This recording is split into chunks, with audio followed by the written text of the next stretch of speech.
My dad said, "You'll never make it without my help." So I sent him a wedding invitation after 5 years of silence. I was 22 when he cut me off completely. I'd just graduated with my marketing degree and announced I was moving to Portland to work for a startup instead of joining his accounting firm. His face went red. "You're making the biggest mistake of your life," he said, standing in the driveway as I loaded my beat-up Honda. "Without my connections, you're nobody. You'll come crawling back within 6 months." My mother stood behind him, silent as always. I didn't crawl back. The first year was brutal. My studio apartment had mice and a radiator that only worked on Tuesdays. I ate instant ramen and worked 70-hour weeks. The startup failed after 8 months. I moved to a competitor, then another. Each time I climbed a little higher. My younger brother would call sometimes, whispering updates about family dinners where dad predicted my imminent failure. "He keeps saying you'll realize you need him," my brother said, "that you're too proud to admit it." By year 3, I was a senior marketing director. By year 4, I'd been headhunted by a major tech company. The salary was more than dad made after 30 years of grinding at his firm. Then I met Theo at a conference in Denver. He was a software architect with kind eyes and a laugh that made my chest ache. We got engaged after a year. When he asked about my family, I told him the truth. All of it. "You should invite them," he said gently. "Not for him, for you." I drafted the invitation 3 times before finally addressing the envelope. Simple cream cardstock with our names in gold script. No note,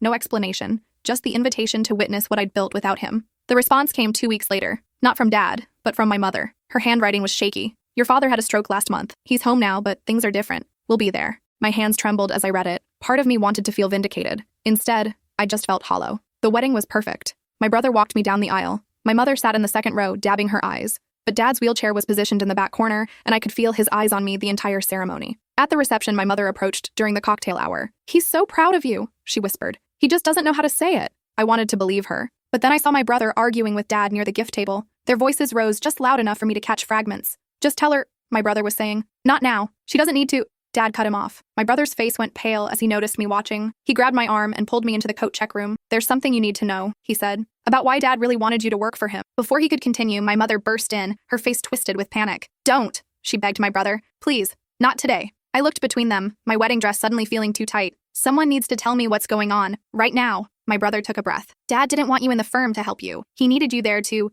The door slammed open. Dad stood there, gripping his walker, his face contorted with effort and something darker. "That's enough," he said, his words slurred but clear enough. "She doesn't get to know. Not after what she did to this family." His eyes met mine, and I saw something that made my blood run cold. Not pride, not regret, fear. The coat check room went silent except for Dad's labored breathing. Behind him, Theo appeared in the doorway, his expression shifting from confusion to concern as he took in the scene. "What's going on?" Theo asked, moving to my side. Dad's grip tightened on his walker until his knuckles went white. For a moment, I thought he might collapse. Then Mom stepped forward and placed her hand on his arm. "We should go," she said quietly. "This isn't the time." "No." My voice came out stronger than I expected. "I've waited 5 years for answers. You're not leaving until someone tells me the truth." My brother looked at Dad, then at Mom, then back at me. "The firm was under investigation," he said quickly, before anyone could stop him. "The FBI had been looking into Dad's business practices for 2 years before you graduated. They wanted someone on the inside who didn't know what was happening. Someone clean." The words hit me like a physical blow. "What?" "That's why he needed you," my brother continued, his voice cracking. "You were supposed to be his insurance policy. If you worked there, signed documents, attended meetings, you'd be implicated too. He thought if they came after him, having his daughter involved would make the case too messy. Might even give him leverage for a better deal." I stared at Dad. That's not true. But his face told me everything. The fear in his eyes wasn't about my success. It was about what I might discover now. "You were going to make me an accessory," I whispered. "To what? What did you do?" Mom's voice was barely audible. "Tax fraud, embezzlement, money laundering through shell companies. It started small, 20 years ago. Then it just kept growing." "The stroke," my brother added. "It wasn't random. It happened the day after the FBI served a warrant on the office. They seized everything. Computers, files, bank records." Theo's hand found mine and squeezed. I couldn't feel it. I couldn't feel anything except the weight of what I'd narrowly escaped. "When you refused to join the firm," Mom said, tears streaming down her face, "he panicked, started moving money faster, trying to cover tracks, made mistakes. The investigation accelerated. So you let me leave thinking I was a disappointment." My voice sounded distant, like it belonged to someone else. "You let me believe I'd failed you, that I was throwing away some great opportunity. I was protecting you," Dad interrupted, his words garbled but fierce. "If you joined the firm, you'd be facing charges right now. I saved you by pushing you away." The audacity of it stole my breath. "You tried to use me as a shield. When that didn't work, you're claiming you saved me?" "The prosecutors are building a case," my brother said. "They've offered deals if he cooperates. But if he goes to trial, they want to call you as a witness." Mom finished. "They know he tried to recruit you. They think you might have known something, heard something over the years. That's why they came to the wedding. Not for reconciliation, not for pride. They needed to see what I knew, what I might say." "How long have you known?" I asked my brother. 6 months. They approached me too, asked about conversations I'd overheard, about whether you ever seemed suspicious of Dad's work." He looked miserable. "I told them you didn't know anything, that you'd been cut off completely. And you didn't think to warn me?" "I tried. Every time we talked, I tried to tell you without actually saying it, but Mom begged me not to burden you with it. Said you deserved to be happy. I looked at my mother, really looked at her. The expensive dress that probably cost more than my first car, the diamond bracelet that sparkled under the reception lights. All of it bought with stolen money. Did you know? I asked her. The whole time? She didn't answer. She didn't have to. Get out, I said. All of you. Get out of my wedding. Sweetheart. Mom reached for me. Don't. I stepped back. You stood by while he tried to destroy my future to save himself. You let me spend 5 years thinking I disappointed you. And you came here today not to celebrate with me, but to assess damage control. It's more complicated than that, Dad managed. Is it? Because it seems pretty simple to me. You're a criminal. You tried to make me one too. When I accidentally saved myself by leaving, you convinced everyone I was the villain. Theo's arm wrapped around my waist, holding me steady. I think you should leave now, he said to my parents. His voice was calm, but absolute. Dad's face twisted. You don't understand what it's like, building something for decades, watching it all fall apart because of a few mistakes. A few mistakes? My voice rose. You stole money. You laundered it. You were willing to sacrifice your own daughter to avoid consequences. Those aren't mistakes. That's who you are. I gave you everything, Dad said. This degree you're so proud of, I paid for it. The car you drove to Portland? Mine. Even now, you're standing here judging me with the privilege I provided. You're right. I cut him off. You gave me a good childhood, a good education, and I'm grateful for that. But the second I became useful as something other than a daughter, the second you needed a pawn, you were willing to destroy me. That cancels out the rest. My brother was crying now, silent tears running down his face as he watched our family implode. What about you? I asked him. Did he try to trap you too? He offered me a job last year, my brother admitted. Right after they contacted me. I think he was trying again, finding a replacement shield now that you were gone. Did you take it? No, I'm working at a nonprofit, making $40,000 a year. He laughed bitterly. Dad keeps calling it charity work, says I'm wasting my potential. The irony would have been funny if it wasn't so devastating. Mom took one last shot. We're still your parents. That has to mean something. It does, I said. It means I'll grieve what we could have been, but I won't let you weaponize love to excuse what you did. Security appeared in the doorway. Theo must have signaled them. 2 men in dark suits waited patiently for instruction. Please escort these guests out, Theo said. They're leaving. Dad looked like he wanted to argue, but the fight drained out of him. He was just an old man in a wheelchair, facing the consequences of his choices. Mom helped him turn toward the exit. At the door, my brother paused. I'm sorry, he said, for not telling you sooner, for not protecting you better. You tried to tell me tonight. That's more than they did. He nodded and followed our parents out. The coat check room fell quiet. Through the closed door, I could hear music from the reception, my wedding, my perfect day that now felt irreversibly tainted. I want to get out of this dress, I said. I want to leave. Okay, Theo said immediately. What do you need? I need to not be here. I need to not think about this. My voice cracked. I need to marry you without them in my head. He pulled me close. Then let's go. Right now. Leave this whole thing behind. We can't just abandon our own wedding. Watch us. He was already pulling out his phone. I'm texting my brother. He can make announcements, handle guests. We're going. Where? I don't care. Anywhere but here. 20 minutes later, we were in Theo's car, still in our wedding clothes. I'd grabbed my phone and nothing else. He drove without destination, just putting miles between us and the reception venue. We ended up at a 24-hour diner 40 minutes outside the city. The waitress didn't even blink at my white dress or his tuxedo. She just brought us coffee and waited while I stared at the menu without reading it. Pancakes, Theo told her. We'll both have pancakes. After she left, he reached across the table and took my hands. You okay? I don't know what I am. That's fair. My whole childhood was a lie, I said. Every time he praised my grades, every father-daughter dance, every proud moment, he was just grooming me, making sure I'd be loyal enough, devoted enough, to walk into his trap without questioning it. Maybe, Theo said carefully. Or maybe he loved you and was also a criminal. People can be multiple things at once. Don't make excuses for him. I'm not. I'm just saying you get to decide what to keep and what to throw away. You don't have to burn down every memory to protect yourself. The pancakes arrived. I pushed mine around the plate while Theo ate his methodically, giving me space to think. They're going to call me, I said eventually. The prosecutors, if they want me to testify, probably. What should I tell them? The truth, whatever that is. I thought about all the dinners where Dad complained about regulations, about government overreach, how he'd rant about taxes being theft. I'd tuned it out. Typical teenage rebellion against parental lectures. Now I wondered what I'd missed. I don't think I know anything useful, I admitted. I was deliberately oblivious. Didn't want to follow in his footsteps, so I didn't pay attention to what those footsteps looked like. Then you tell them that. My brother will have to testify too. He heard things. Theo nodded. This is going to get messy. Media attention, probably. Your dad's firm wasn't small. I hadn't even thought about that. The idea of seeing my father's face on the news, reading articles about the scandal, watching strangers dissect my family's dysfunction, it made the pancakes curdle in my stomach. I changed my name, I said suddenly, when we got married. I wasn't going to originally, but then at the last minute I decided to take yours. I told myself it was romantic, but maybe you were already trying to distance yourself, Theo finished, even before you knew why. Is that cowardly? It's survival. My phone buzzed. My brother's name appeared on the screen. I declined the call. It buzzed again immediately. This time a text. Please talk to me. I need to know you're okay. I typed back, I need time. His response came fast. The FBI wants to talk to you. They were waiting outside the venue. I told them you left. My hands went cold. They're already moving. Theo read the message over my shoulder. They probably wanted to catch you with your guard down, while emotions were high. Another text. Agent named Carmichael. Gave me his card. Said to tell you this is just preliminary questions. You're not in trouble. Yet, I muttered. Theo pushed his plate aside. We need a lawyer. Before you talk to anyone. With what money? We just spent everything we had on that wedding. My sister's husband is a defense attorney. He'll help us figure this out. I wanted to argue, but exhaustion was creeping in. The adrenaline that had carried me through the confrontation was fading, leaving behind bone-deep weariness. Can we just sit here for a while? I asked. Pretend we're normal people having normal pancakes after their normal wedding? As long as you want. We sat in that diner until dawn. The waitress refilled our coffee 6 times and never asked why. When the sun started rising, painting the parking lot in shades of pink and gold, Theo paid the bill and we walked back to the car.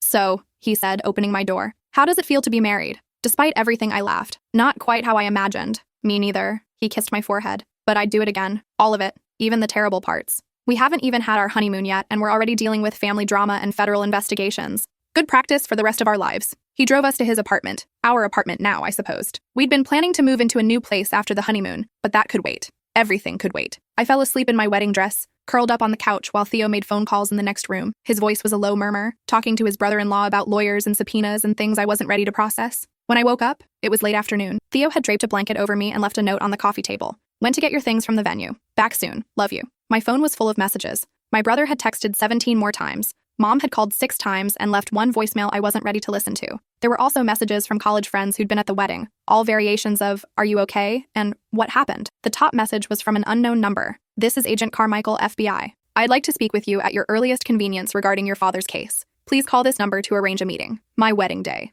The FBI was contacting me on my wedding day. I deleted the message. Then I opened a new browser window and searched my father's name. The results loaded slowly, each one a fresh punch to the gut. Local accountant under federal investigation for fraud. 20-year scheme uncovered. How one firm stole millions. Clients left devastated as CPA's house of cards collapses. The articles were from 3 months ago. While I'd been trying on wedding dresses and finalizing seating charts, reporters had been writing about my father's crimes. I clicked on the most recent article. It was from 2 weeks ago, right around when Mom had sent the wedding RSVP. Sources close to the investigation say prosecutors are building an extensive case against Donald Fletcher, 58, whose accounting firm served over 200 small businesses in the tri-state area. Fletcher allegedly diverted client funds into personal accounts, created false expense reports, and laundered money through a network of shell companies. Former employees describe a culture of intimidation and secrecy. He ran that place like a fortress. One anonymous source said, "Nobody questioned the boss. If you tried, you were gone." Fletcher's health has reportedly declined since the investigation became public. He suffered a stroke last month and is currently being treated at home while awaiting formal charges. His attorney declined to comment. Investigators are particularly interested in Fletcher's family members, some of whom worked at the firm. His son briefly interned there during college, and Fletcher allegedly attempted to recruit his daughter to join the business before she moved out of state.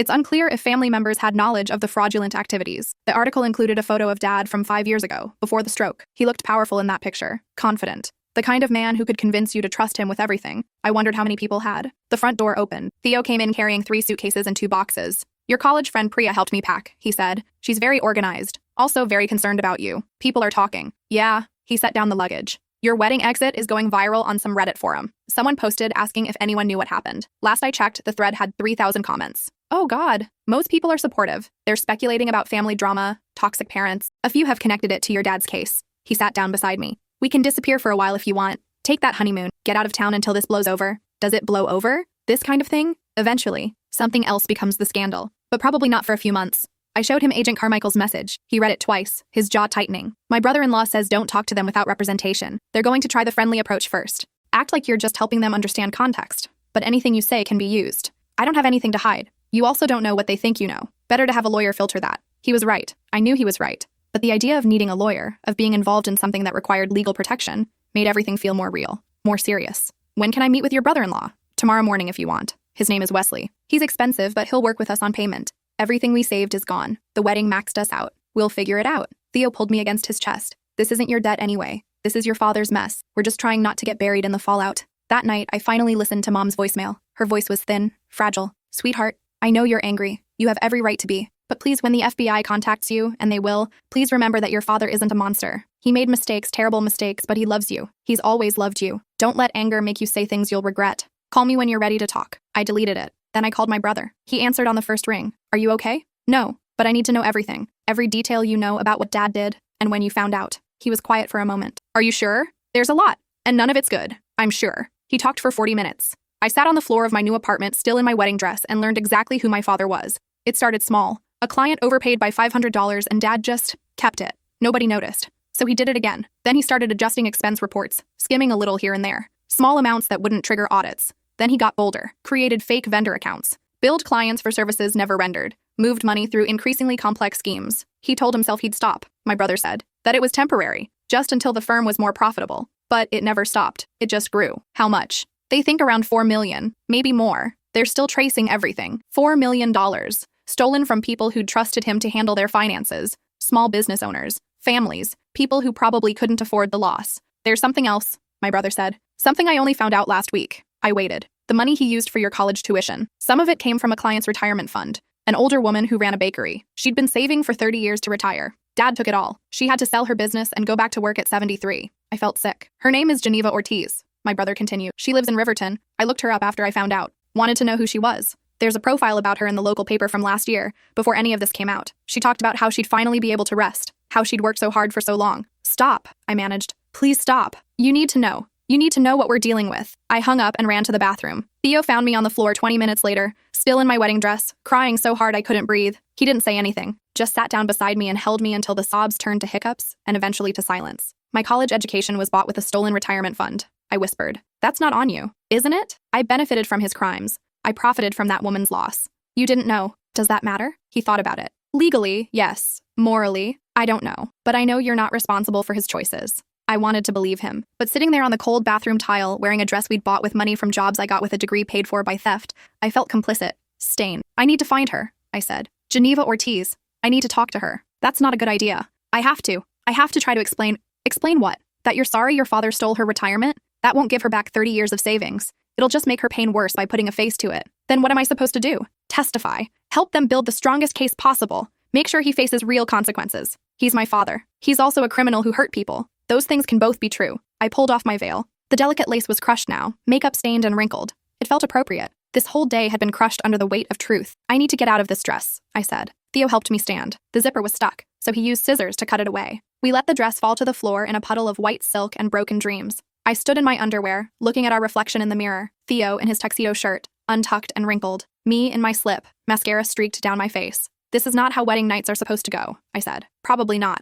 but we're together. That's what matters. I turned to face him. I'm going to be a mess for a while. This is going to be ugly and complicated, and I don't know how to handle any of it. Good thing I'm not going anywhere. You could say this is too much, too messy. I'd understand. He cupped my face in his hands. Listen to me. I married you today. Not your father. Not your family drama. You. And I meant every word of those vows. For better or worse. Richer or poorer. FBI investigations and all. I kissed him. It was desperate and salty with tears, but it was real. Maybe the only real thing that had happened all day. We ended up ordering pizza and eating it on the bedroom floor while a movie played on the laptop neither of us watched. At some point, I fell asleep with my head on Theo's shoulder. I woke up to sunlight and the sound of Theo talking on the phone in the next room. Yes, she'll be there. 10 o'clock. Your office. We'll see you then. He came back looking apologetic. Wesley can meet us this morning. I know it's early, but it's fine. Let's just get it over with. Wesley's office was downtown in a building with marble floors and expensive artwork. He was younger than I expected, maybe 40, with kind eyes behind wire-rimmed glasses. First thing you need to know, he said after we'd settled in his conference room, is that you are not under investigation. You are not accused of anything. Right now, you're a potential witness.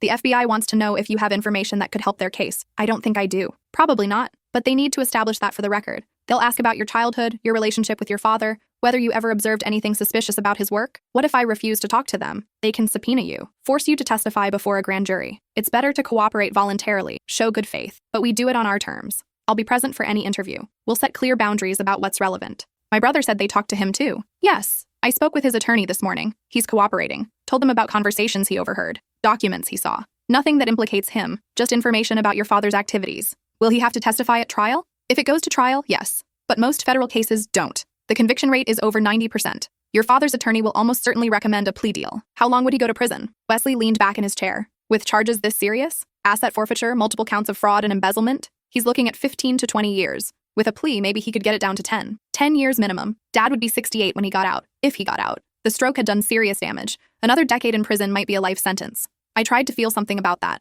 Sadness, satisfaction, anything. But I just felt numb. What about my mother? I asked. She knew. She admitted she knew. That's complicated. Unless she actively participated in the crimes, signed documents, moved money, made false statements, it's hard to charge her with anything. Spouses aren't required to report their partner's crimes. So she gets away with it. She loses everything. Her home, her lifestyle, probably her reputation. That's not nothing. But it wasn't justice either. Wesley pulled out a legal pad. Let's talk about what you might be asked. Start from the beginning. When did you first become aware of your father's work? I spent 2 hours answering questions. What did Dad say about his clients? Did he ever bring work home? Were there late-night phone calls? Did he seem stressed about money? Did he ever ask me to sign anything? The answer to almost everything was no. I'd been deliberately disinterested in his career. The more he pushed me toward accounting, the more I'd retreated into marketing and creative work. That actually helps your credibility, Wesley said. You're not hiding anything. You genuinely didn't know because you weren't paying attention. Should I feel guilty about that? Not paying attention? You were a kid, then a college student, then an adult with your own life. It wasn't your job to audit your father. But maybe if I had paid attention, someone could have stopped him sooner. People like Geneva Ortiz might still have their savings. Wesley seemed to read my mind. Don't do that to yourself. Your father is a sophisticated financial criminal. He fooled professional accountants, bank auditors, even the IRS for years. You never had a chance of spotting what he was doing. After the meeting, Theo and I sat in the car for a long time. Agent Carmichael wants to meet tomorrow, I said, reading Wesley's follow-up text. 2 p.m., Wesley will be there. You don't have to do this if you're not ready. I'll never be ready. Might as well get it over with. We drove to a park and walked along the trail. It was a Tuesday afternoon, so the place was mostly empty except for a few joggers and a woman with a stroller. I keep thinking about that woman, I said. Geneva Ortiz. My brother sent me the article about her. She looks like someone's grandmother, smiling in front of her bakery, proud of what she'd built. You can't fix what he broke. I could try. I could reach out to her. Tell her I didn't know. Offer to help. With what money? And what would that actually accomplish except making you feel less guilty and her feel worse? I knew he was right, but the guilt sat in my chest like a stone. The trial is going to make everything public, I said. People will find out I'm his daughter. They'll find out about you. Our life. Someone will probably dig up our wedding drama and connect all the dots. Let them. We're not hiding. Your job is fine. I already talked to my boss. Explained the situation. They're supportive. For now, wait until my face is on the news. Theo stopped walking and turned to face me. Listen to me. I don't care. I don't care if people talk or stare or think we're connected to his crimes. I know the truth. You know the truth. That's what matters. You're being too nice about this. You should be angry. You should be questioning whether you made a mistake marrying me. I'm not angry at you. I'm angry at your father for what he did and how he tried to use you. But you're the victim here too. You and everyone he stole from. I wanted to believe him, but it was hard to see myself as a victim when I'd benefited so much from stolen money, even unknowingly. That night, I couldn't sleep. I lay in bed scrolling through my phone, reading more articles about the case. Each one revealed new details, more victims, more sophisticated schemes, more evidence of just how extensive the fraud had been. One article mentioned Dad's stroke specifically. Associates say Fletcher appeared visibly shaken after the FBI raid on his office. He was hospitalized with stroke symptoms within 24 hours. Some speculate the stress of the investigation triggered the medical emergency, so the stroke was real, not a ploy for sympathy. He'd literally been brought low by the consequences of his own actions. Another article interviewed a victim. Bradley Chen ran a family restaurant for 40 years. When he tried to retire and access his accounts, he discovered his CPA had embezzled nearly everything. I trusted him completely, Chen said. He was at my daughter's wedding. I thought we were friends. I wondered if Dad had attended Geneva Ortiz's parties too. If he'd eaten cake bought with money, he planned to steal. Around 3 a.m, I gave up on sleep and went to the kitchen. Theo found me there an hour later, sitting at the table with a laptop and 17 browser tabs open. What are you doing? Research. I'm trying to understand the full scope. How many people? How much money? What the actual impact was? That's not healthy. Maybe not, but I need to know. I showed him a spreadsheet I'd started. I'm cataloging the victims from news reports. Names, businesses, amounts stolen when reported. I'm up to 32 confirmed cases. Why? Because somebody should acknowledge them. Somebody should know their names. Theo pulled up a chair beside me. Show me. We spent the rest of the night reading victim statements together. Each one was heartbreaking in its own way. A woman who couldn't afford her daughter's medical treatment after Dad emptied her health savings account. A man whose business went bankrupt because he thought he had operating capital that didn't exist. A couple whose divorce was triggered by financial stress from the theft. By dawn, we had documented 47 victims, and we still hadn't finished reading. I want to do something, I said. Something real to help them, not just testify. Like what? I don't know yet, but there has to be something. The meeting with Agent Carmichael was in a federal building downtown. We had to go through security, empty our pockets, surrender our phones. Wesley met us in the lobby. Remember, he said as we waited for the elevator, answer only what's asked. Don't volunteer information. If you don't remember something, say so. If you're not sure, say so. And if anything makes you uncomfortable, we stop. Agent Carmichael was younger than I expected, maybe early 30s, with a no-nonsense expression and firm handshake. Her partner, Agent Torres, was older and quieter. Thank you for coming in, Carmichael said as we settled in the interview room. I know this is difficult. Let's just get started, Wesley said. They asked basic questions first. My education, my career, when I last lived at home, when I last had substantial contact with my father. Then they moved to specifics. Did your father ever discuss his clients with you? Not really. He'd mention work was busy or complain about regulations, but nothing specific. Did he ever ask you to review documents or sign anything related to his business? No. He wanted me to work for him, but I never did. Tell us about that. Why did he want you to join the firm? I looked at Wesley. He nodded. He said it was about family legacy, that he'd built something I should be part of. But at my wedding, my brother revealed the real reason. Dad wanted me there to implicate me, make me part of whatever he was doing so I'd be too involved to expose him. Carmichael's expression didn't change, but she made a note. What was your reaction to learning that? I asked them all to leave my wedding. Did your father ever give you large gifts? Money? Assets? He paid for my college, but that was before I knew it was stolen money. We're not suggesting you knew, Torres interjected. We're just establishing the flow of funds. Did he give you anything else? A car? Down payment on a house? A car when I turned 16. Nothing after I left home 5 years ago. No contact at all? Occasionally my mother would try to call. My brother and I talked sometimes, but Dad and I were estranged. By your choice? Or his? Both. I left. He cut me off financially and emotionally. The questions continued for over an hour. They asked about family dinners, conversations I might have overheard, whether I'd ever been to his office, if I knew any of his clients. The answer was almost always no. I'd been so focused on escaping his expectations that I'd never looked closely at what those expectations were built on. Finally, Wesley said, I think that's sufficient for today. My client has been cooperative. If you have follow-up questions, you can contact me. Carmichael nodded. One last thing. We may need you to testify before the grand jury. Are you willing to do that? Yes, I said. Whatever you need. And if this goes to trial? Same answer. She smiled for the first time. Thank you. I know this isn't easy. For what it's worth, your father's crimes were extensive and sophisticated.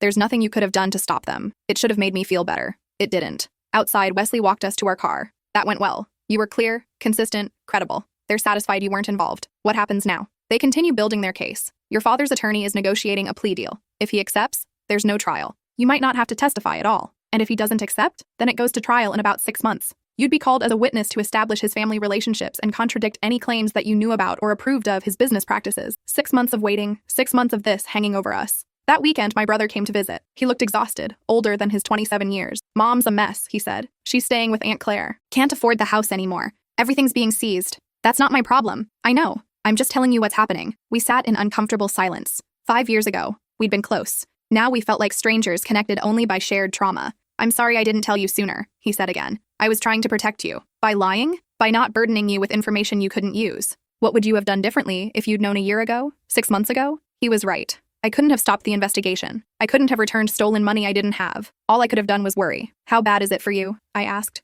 Are they questioning you too? Yeah, but I'm cooperating. Told them everything I know. My lawyer says I'm clear. He hesitated. Dad wants to see you. No. He's asking. Says he needs to explain. No. I stood up. He doesn't get to explain. He doesn't get closure or forgiveness or whatever he's looking for. He's still our father. He's a criminal who tried to destroy my future to save himself. That's not a father. That's a predator. My brother flinched. I know. I'm stuck in the middle here. Mom keeps asking me to convince you to visit. Dad keeps saying if you just let him explain, then you tell them I said no. Tell them I'm cooperating with the FBI. Tell them I'm cataloging every victim I can find so I understand the full scope of what he did. And tell them I hope he gets the maximum sentence. You don't mean that. Don't tell me what I mean. He left shortly after. As Theo and I watched him drive away, I felt a wave of loss. My family had imploded. My father was going to prison. My mother had enabled it all. And my brother was caught in the middle, trying to maintain relationships that couldn't be salvaged. We could go, Theo said quietly. Take that honeymoon. Get away from all this. Where would we even go? I don't care. Beach, mountains, different country, somewhere you don't have to think about any of this for a while.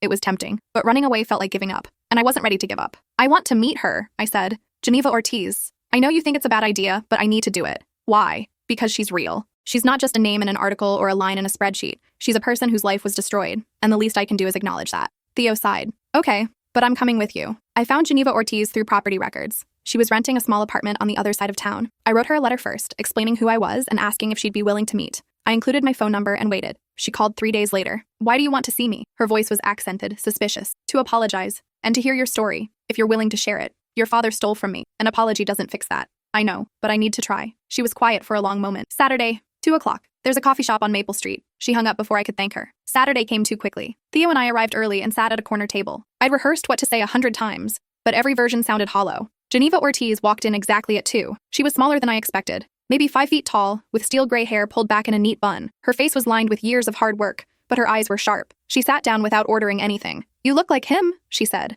Same nose, same chin. I'm sorry. For your face? Can't help genetics. For what he did, for what he took from you. She studied me for a long moment. You didn't know. I've read the articles. You haven't seen him in years. That doesn't make it better. He used money he stole from you to pay for my education. I benefited from his crimes. You were a child. You didn't choose that. But I lived well because of it. I never had to worry about money because he had plenty. Plenty of your money. Geneva's expression softened slightly. You want forgiveness? No, I don't think I deserve that. I just wanted you to know that I know, that you're not just a case number to me. She laughed, sharp and bitter. I worked 60 years. Started when I was 13 in my mother's kitchen. Saved every penny I could. Dreamed of the day I could rest, travel, spend time with my grandchildren. Your father took that dream and turned it into ashes. I know. You don't. You can't. You're young. You have your whole life ahead. But me? I'm 74 years old. I'm working retail now, standing on bad knees for minimum wage because I can't afford to stop. I will die working because of what your father did. The words hit like physical blows. I'd known intellectually what Dad had stolen, but hearing it from her, seeing the exhaustion in her face, made it visceral. I have some money, I said.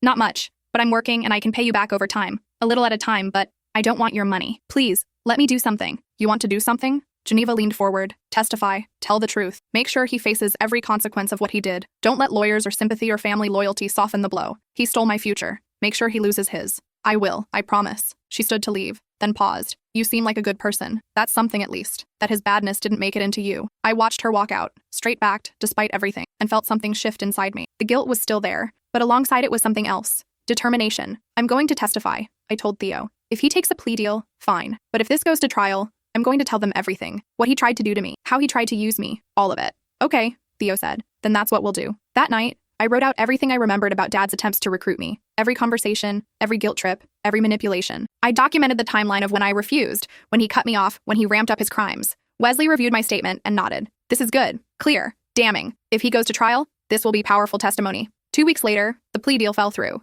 Dad's lawyer had been negotiating for 8 years. The prosecution wanted 15 minimum. Dad refused. He wanted a trial. He thinks he can win, Wesley explained, or at least muddy the waters enough to get sympathy. Rich old man, health problems, devoted family, classic defense strategy. He doesn't have a devoted family anymore. Exactly. Which is why your testimony will be so important. You undermine his entire defense. The trial was scheduled for 6 months out. In the meantime, I focused on building my life. Theo and I settled into our apartment. I got promoted at work. We adopted a cat named Justice, which Theo thought was on the nose, but I found fitting. Mom continued trying to contact me. I ignored her calls. My brother kept me updated on her situation. She'd moved in with Aunt Claire permanently, lost most of her friends, couldn't find work because everyone knew who she was married to. She wants to know if you'll come to the trial, my brother said. Support Dad. I'll be there, but not supporting him. You're testifying against him? I'm testifying to the truth. If that's against him, that's his fault. Mom's going to be heartbroken. She should have thought of that before she spent 20 years enabling a criminal. My brother sighed. Fair enough. As the trial date approached, the media attention intensified. My wedding drama resurfaced. Someone connected the dots.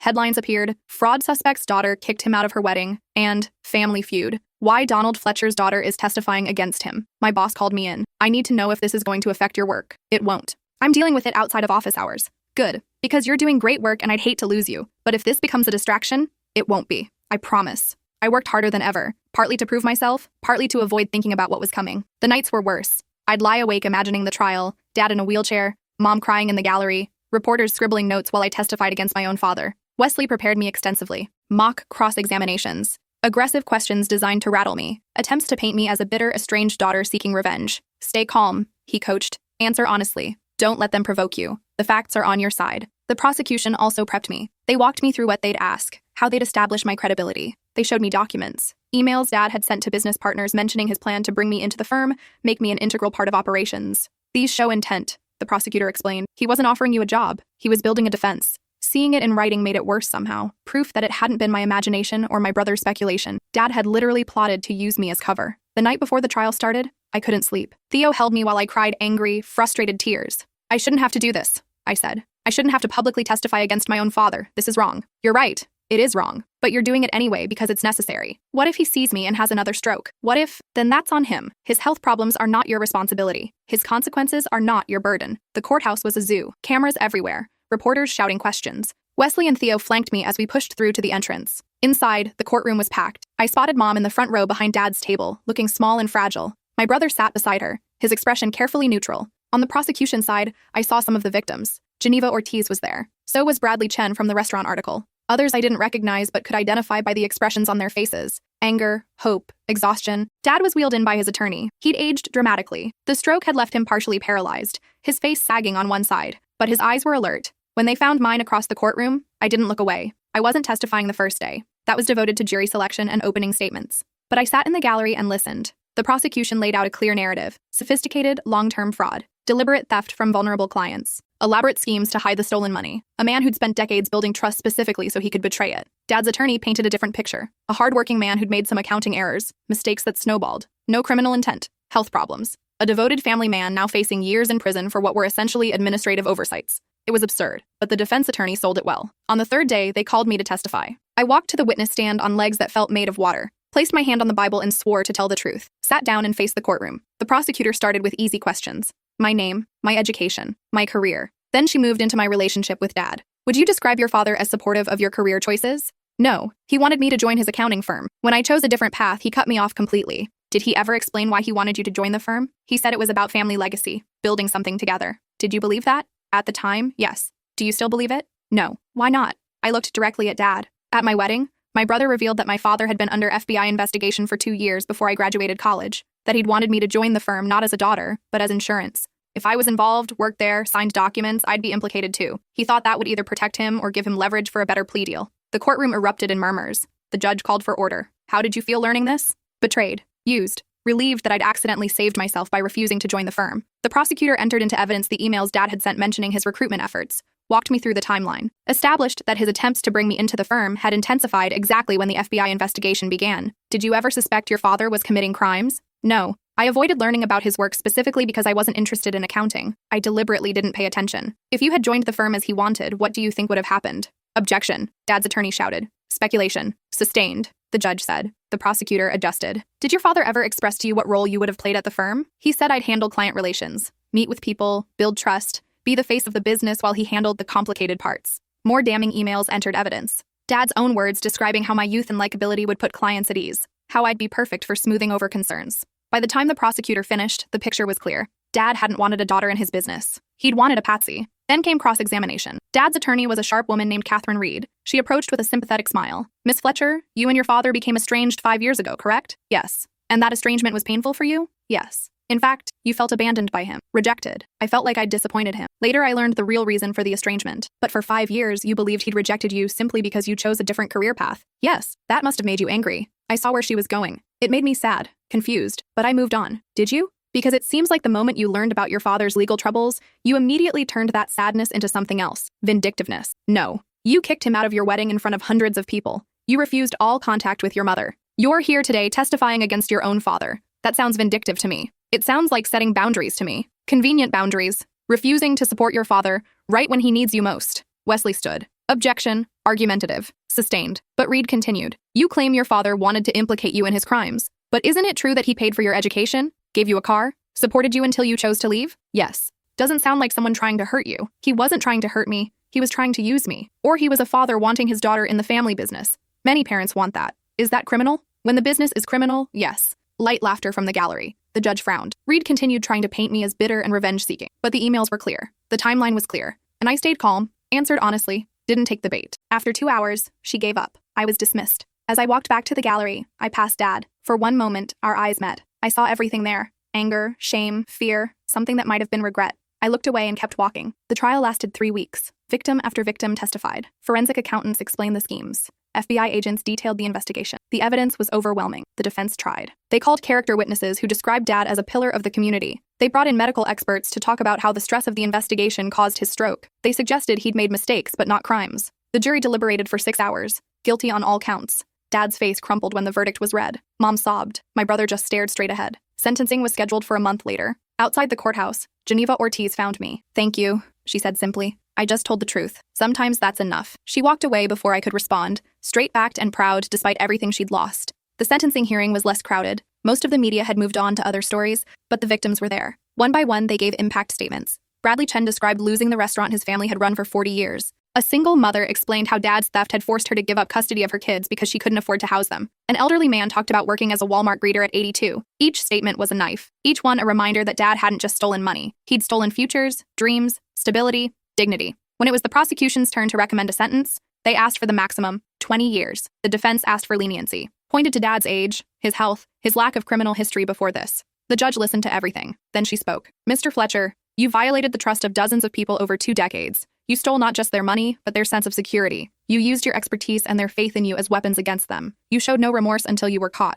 And even then, your primary concern seemed to be protecting yourself, even at the expense of your own daughter. The law allows me to show mercy, but I see no reason why you should receive what you never gave your victims. 18 years in federal prison. You will also be required to pay restitution in the full amount stolen, plus interest. Dad made a sound like he'd been punched. Mom collapsed into sobs. 18 years. He'd be 76 when he got out, if he lived that long. I felt nothing. No satisfaction, no sadness, just emptiness. Outside, reporters asked if I had a statement.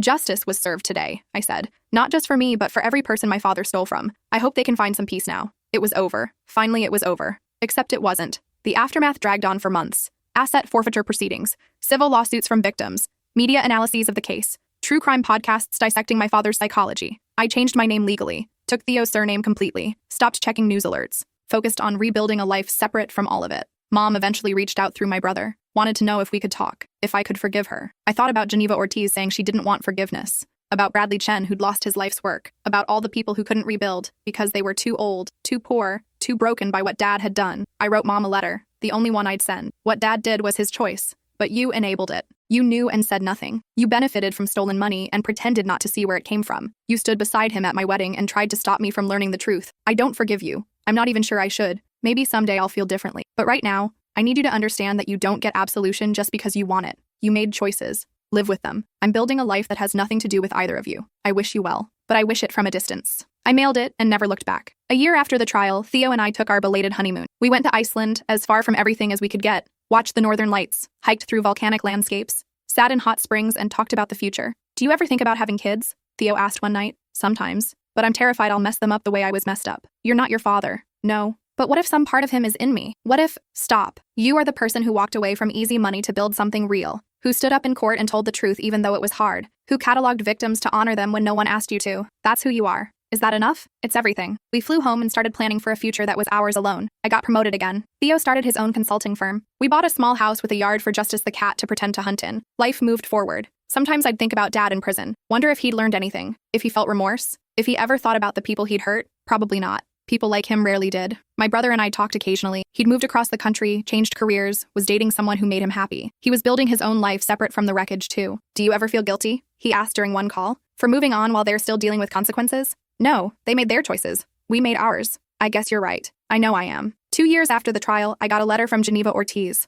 She'd gotten a part-time job at a community college teaching baking classes. Not retirement, but better than retail. I wanted you to know I'm okay, she wrote. Not great, but okay. Thank you for your testimony. It helped. I kept the letter in my desk drawer. Some days I'd take it out and reread it. A reminder that truth mattered, that speaking up had consequences beyond myself. 3 years later, I ran into someone from high school at a conference. She'd followed the trial in the news. I always wondered, she said. Are you okay? After everything with your dad? Yeah, I said. I am. How did you get past it? I thought about that. I decided his choices weren't mine to carry. I'm responsible for my own actions, not his. And my actions are building something real, something honest, something I'm proud of. That's really healthy. It's survival, but it works. She nodded. For what it's worth, I always thought you were the bravest person in our class. Even back then. This just proves it. After she left, I sat in the hotel bar and thought about bravery. I didn't feel brave. I just felt like someone who'd done what needed to be done. Maybe that was enough. That night, I called Theo. Remember when you asked if I wanted kids? Yeah? I think I do. I think I want to show them what it looks like to build something honest. To make hard choices, to stand up even when it costs you. Okay, he said. Then let's do it.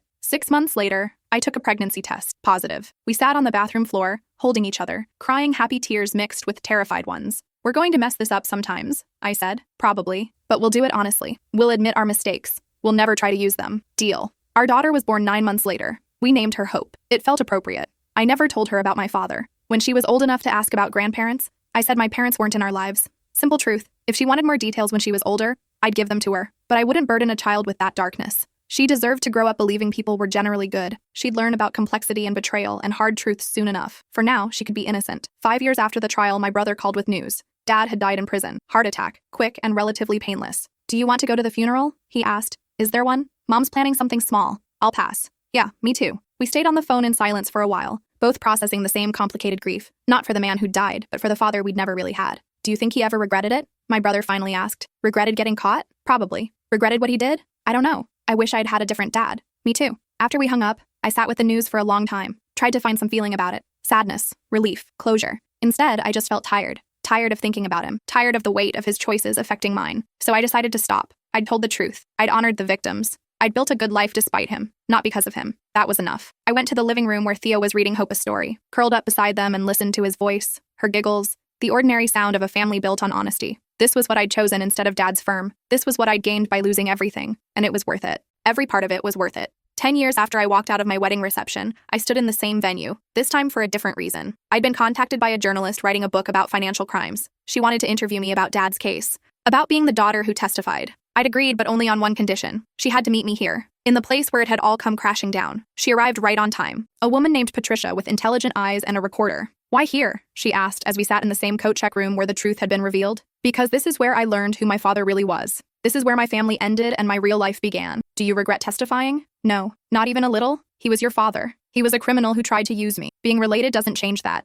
Patricia made notes. Your story is unusual. Most family members either enable or distance themselves quietly. You actively participated in his prosecution. Someone had to speak for the victims. Did it help them? Your testimony? I thought about Geneva Ortiz teaching baking classes, about Bradley Chen who'd never gotten his restaurant back, about all the people whose futures were permanently altered. I don't know if it helped, but it was necessary. They deserve to have someone acknowledge what was done to them. What would you say to other people dealing with family members who've done terrible things? I considered the question carefully. That you don't owe loyalty to people who violated trust. That blood doesn't obligate you to cover up crimes or minimize harm. And that sometimes the most loving thing you can do is refuse to enable. Even if it costs you everything. I didn't lose everything. I lost a father who was never really a father. I kept my integrity. That trade was worth it. Patricia turned off her recorder. For what it's worth, I think you're incredibly brave. I'm just someone who told the truth when it mattered. That's what bravery is. After she left, I stood in the empty venue, remembered myself at 27, terrified in a wedding dress, learning my father had tried to destroy my future. I wondered what I'd tell that version of myself if I could. Probably that it would be okay, that the pain would fade, that she'd build something beautiful from the ashes. My phone buzzed. Theo sending a picture of Hope helping him make dinner, both of them covered in flour, laughing. This was my life now. Simple, honest, built on choices I was proud of. I'd sent Dad a wedding invitation to show him what I'd built without his help. Instead, I'd discovered what he'd been hiding, and in a strange way, that was a better wedding gift than anything he could have given me. The truth had set me free.